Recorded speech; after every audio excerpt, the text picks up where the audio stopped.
क्या एक अरबपति टेक एंटरप्रेन्योर किसी सोशल मीडिया कंपनी का मुकम्मल तौर पर बदल सकता है? क्या एलोन मस्क का ट्विटर खरीदना एक ज़बरदस्त फैसला था या फिर एक बड़ी गलती? आज हम ट्विटर के नए दौर में इसके सामने आने वाले चैलेंजेस पर बात करेंगे। तो खुशामदीद आपको टेक और बिज़नेस केस स्टडीज़ में, और मैं हूं आपकी मेज़बान डेज़ी जैक्सन, और आज हम ट्विटर के एलोन मस्क के तहत सफ़र का आगाज़ करेंगे। 2022 में एलोन मस्क ने $44 बिलियन डॉलर में ट्विटर खरीद लिया। इनका दावा था कि वो आज़ादी इज़हार को फ़रोग़ देंगे और प्लेटफ़ॉर्म को बेहतर बनाएंगे। लेकिन खरीदारी के बाद कई मसाइल सामने आए।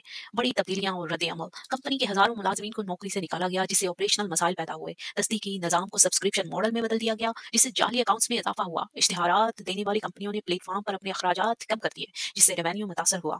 ट्विटर अब भी एक बड़े सवालिया निशान के साथ खड़ा है। क्या ये प्लेटफ़ॉर्म माली तौर पर मुस्तहकम हो सकेगा? क्या सारिफ़ीन और कारोबार उसे तर्क कर देंगे?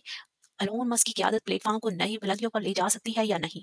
ट्विटर का मुस्तक़बिल गैर यकीनी है, लेकिन ये कहानी हमें सिखाती है कि किसी भी कंपनी की क़यादत में अचानक तब्दीलियाँ ख़तरनाक साबित हो सकती हैं।